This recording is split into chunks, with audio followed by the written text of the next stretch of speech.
Hi, it's Geoff Chalmers here from discoverdouble-bass.com, which is the home of online learning for the double bass. So if you want to take your journey with the instrument a bit further, we're there to help you on the way. And today I'm going to be interviewing a real legend of the jazz bass scene. He's somebody who's widely known for his work with the Brad Mehldau Trio, but has played with many other people, many of our jazz heroes such as Pat Metheny, Charles Lloyd, Stan Getz, a huge number, and I'm sure we'll be talking about his time with them as well as his thoughts on the bass. So it gives me great pleasure to welcome Larry Grenadier. Welcome, Larry.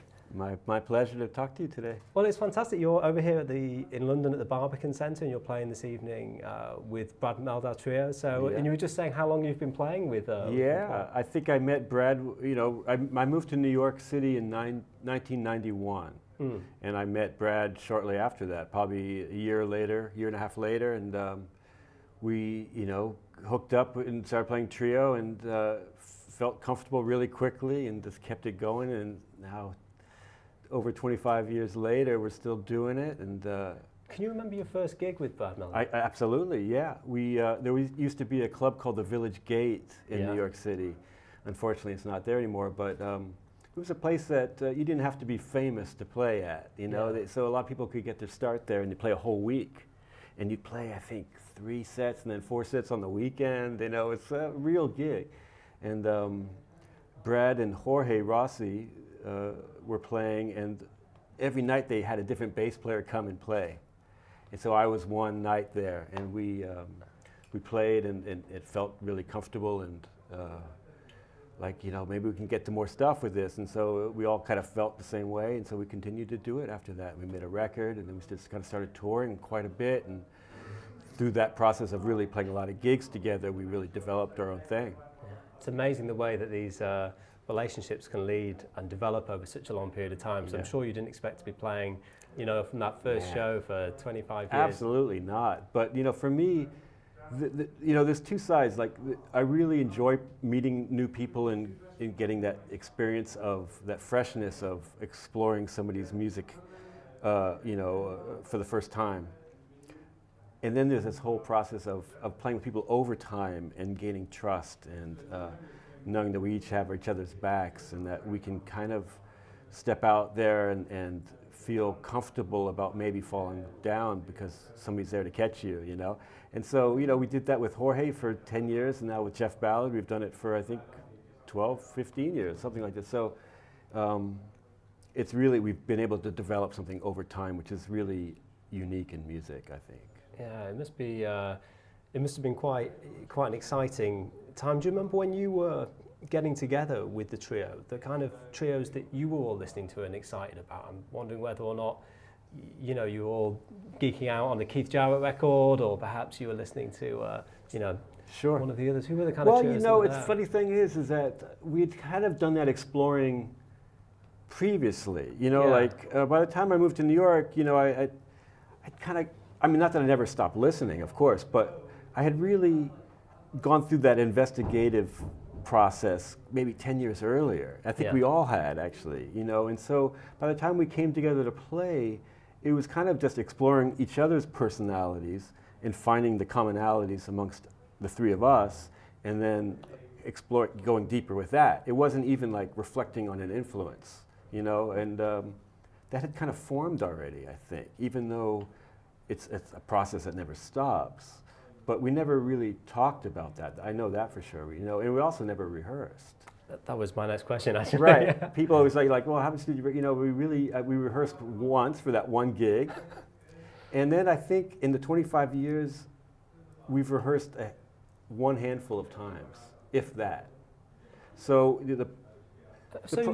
sorry to interrupt, but you're on this tour now. You're playing at the Barbican Centre this evening. Did you guys meet beforehand to discuss what you were doing, or did you just jump on the plane and say, listen, I want to play this tune, how about this one? Yes. By this time we have a big repertoire, and typically what we do is we'll play a group of tunes for a tour. This tour is a little different, though. We've been pulling up stuff from the last 25 years, really, and bringing those back in and seeing how we react to them now. So now the repertoire has really kind of opened up, and so we've kind of been doing a different set every night. Yeah. And probably tonight we'll do something else too. So if there's anything new, Brad will usually send it ahead of time as a file, like a PDF. And then we have sound checks and we rehearse on the sound check while we're getting the sound together. And then if it's not falling apart, we'll try it on the gig. You know, it's really like that. And so, I mean, it's hard to think of actual rehearsals that we've had. I think there's only been 3 or so. So for your record days, what about that situation? If you think back to '95 and you know, your first trio recording, right? You know, did you rehearse that arrangement of Blackbird, or you know?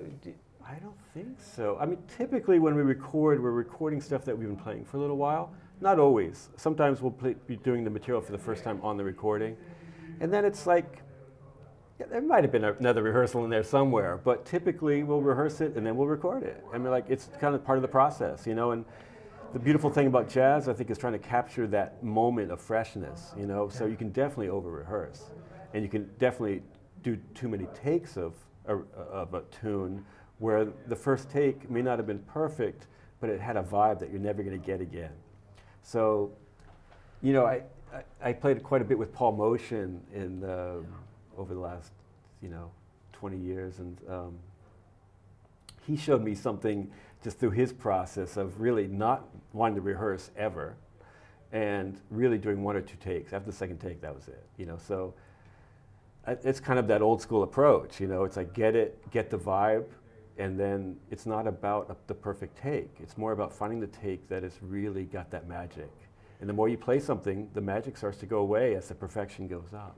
Yeah, it's hard to battle with that. I mean, I'm just on a tangent here, thinking about your solo record from 2019, The Gleaners, and that's a record that you could have spent, I imagine you could have kept working on for years, but right. You know, I know that you recorded that 2 days. Yeah, that's right, in New York and with Manfred Eicher, and I mean, it doesn't, as opposed to kind of recording it on your own, maybe in your own space, right. or over a period of time where you could have gone back, and that must have taken a bit of a, I don't know, was that a decision that you kind of took deliberately?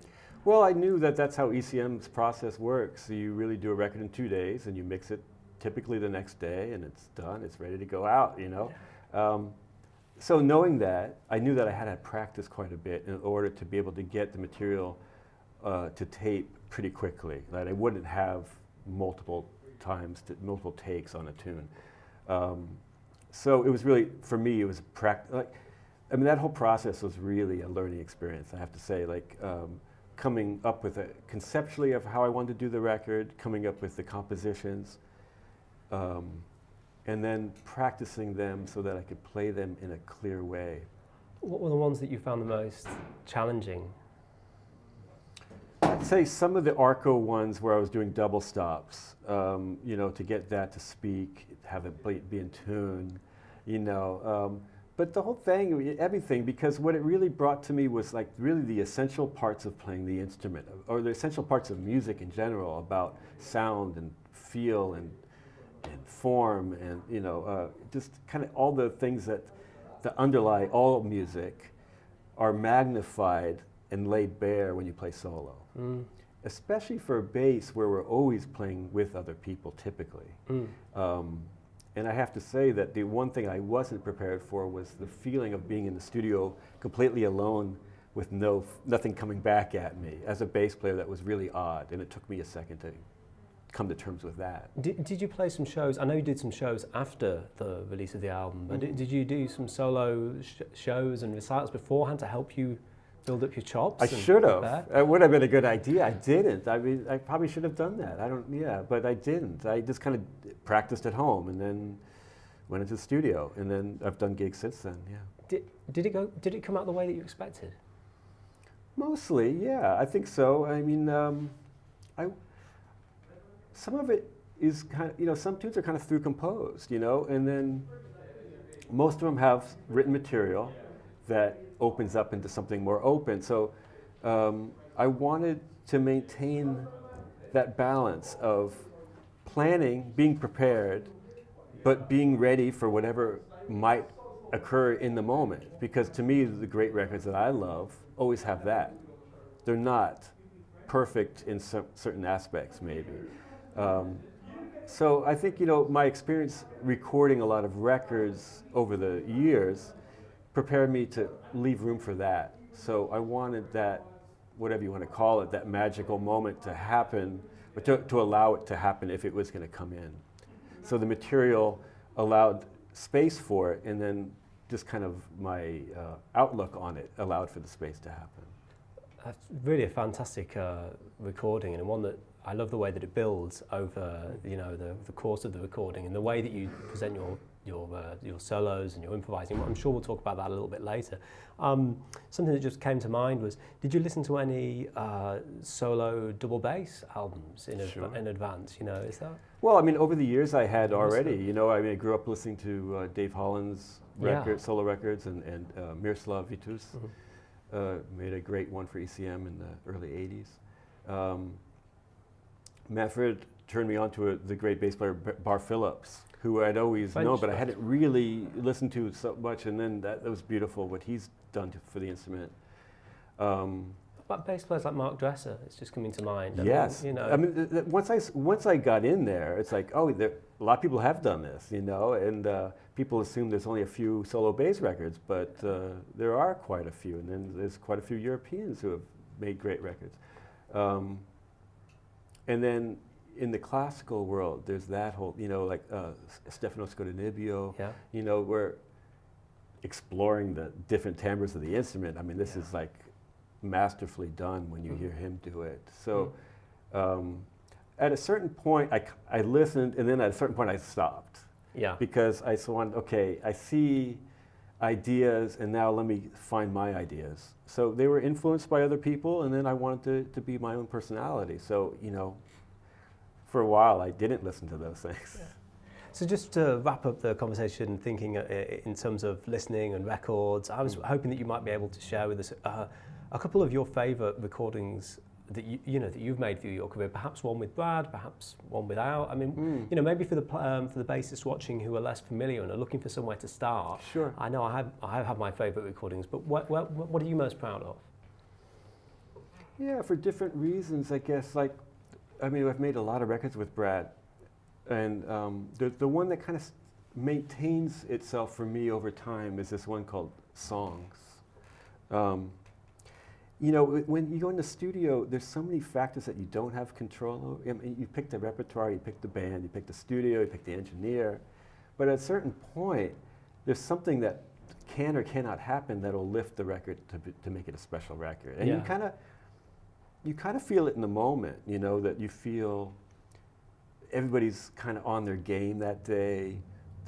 The instrument feels good because of the weather. The vibe's good. The vibe's good. You feel good. You had a good lunch. You're cool, And that all that stuff comes together to make it really a special moment. And I think that record kind of captured that in us playing really a nice repertoire and doing it our way that became what kind of people think of when they think of our trio, the way we play together, where we're kind of always interacting, and the focus is shifting around the trio all the time. It's not just the bass and drums supporting the piano, but we're all kind of part of the conversation. How about a recording that you've made perhaps with another artist? Are there any that you kind of... Sure. I mean, for the same reasons, there's a record that I did with Paul Motion. It's called, I think it's called On Broadway Volume 4 or Volume 3 or something. But it's with Paul and Chris Potter and my wife, Rebecca Martin. Yeah. And a great piano player, Masabumi Kikuchi, a Japanese piano player. And that, to me, has that because there was no rehearsal. We were just playing standards, the Broadway repertoire is the concept. Rebecca was 8 months pregnant. Oh. And we did 1-2 takes at most of any of the tunes. So it went really fast. And I think the sound was captured really well on that record. So that's another one for me, for personal reasons, but also just the music I think is really captured well.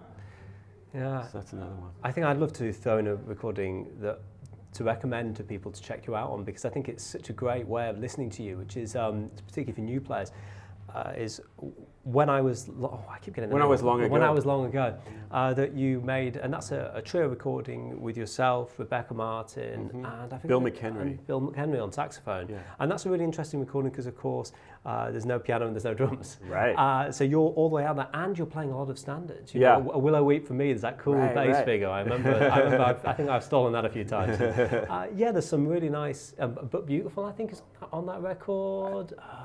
Maybe we did it on Lush that. Life, Yeah, Lush I know, Life. that's exactly. definitely on there. So and I really love hearing my favourite bass players in the context that I'm familiar with, you know, Right. so I understand the repertoire and you can hear Exactly. the bass so clearly. Yeah, so yeah. Do you remember much about that session?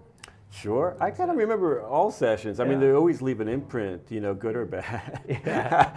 Because it must have been, you were I know that you have done other recordings that are similar, but, you know, Yeah. it's very prominent in terms of your place on that record. Yeah, I mean, we were all in the same room. I remember how we were set up, you know, and we recorded it very near where we live. So it was like drive to the studio in the morning. It was like, you know, kind of ideal in that way. Pretty positive our friend James Farber engineered that record, who we've worked with many times over the years. So, you know, and then to play kind of a familiar repertoire, but kind of find our own way to do it, arrangement-wise, but also kind of more vibe-wise, and to, you know, when you play without a typical instrument like drums or piano, you know, you have to find what the bass can do to give the information that is not there because of they're not in the room, but at the same time leave the space that the lack of those instruments is giving you. You know, it's not to fill up the space, but just give the information that's needed for the music and kind of no more. Yeah. So leave it kind of empty in a way, but not overplay is what I guess I'm saying, and then. But still maintain the, you know, the time, the feel, the form, and you're so exposed in that setting. You know, I'm sure you listen back to those records, and you know, I mean, it's a trip. You know, and I think for bass players, for any instrument, but for bass players to experience different settings like that, to experience what it's like to play with a singer, to experience what it's like to play without a drummer, to play without a piano, like saxophone, bass, and drums, for example. And the saxophone backing, I remember, is very tasteful in that. Yeah, you know, that's something that can be done tastefully and can be overwhelming in other situations. But a record like that is everybody's clearly listening. Exactly. So it brings out everybody's got to be listening, and it strengthens any weaknesses that we might have as a player are brought to the surface, and you have to address them. Yeah. You know, so every recording is a learning process, right? But you know, those with a different instrumentation maybe are even more so, because you have to really go home after that and say, okay, this was not so cool. I have to work on this, you know? So it's really a great process. Oh, well, thanks so much for sharing that with us, Larry. It's been really cool to hear more about your approach to playing and recording, and it's been an absolute pleasure chatting to you. I hope you have a wonderful show. I know that you're playing here at the Barbican this evening with the Brad Mehldau Trio. Thank you so much to the Barbican Centre as well for making this possible, and Sirius, the promoter, for helping us put this together. Keep practicing hard, and we'll see you all next time.